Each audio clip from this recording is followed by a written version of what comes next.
is a key promise of the Albanese government that our carbon emissions will fall by 43% by the year 2030. But the latest official assessment has just landed, and it says emissions are not yet falling at the rate required to meet that target, and new policies are needed to drive renewables.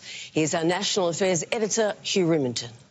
Oh, where are we? Here we go. As the Minister for Climate Policy, Chris Bowen is in the headlights, and he insists the government's climate targets set in law will be met. We've put in place the policies to get to 82%. That 82% is the amount of renewables the government says will drive our power generation by 2030. We're currently down at 40%.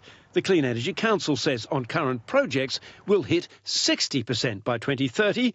But more investment is coming. If that was to continue, there's no doubt that we could achieve that target of 82% renewable energy by 2030. The key is keeping up that momentum. The official Climate Change Authority statement has just dropped, saying the pledge of a 43% reduction in carbon emissions by 2030 remains achievable. We've built a lot of momentum, but there's so much more to do.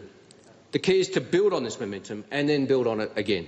But it will need an acceleration in the current rate of emissions reductions. And to get there, we'll need new policies not yet announced.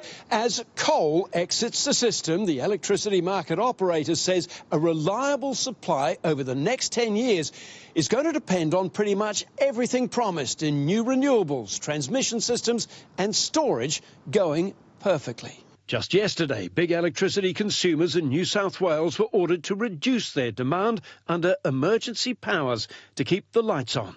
A sign claims the minister the system is working. In Sydney yesterday we saw AEMO take appropriate action to ensure that there were no blackouts caused by loss of energy generation yesterday.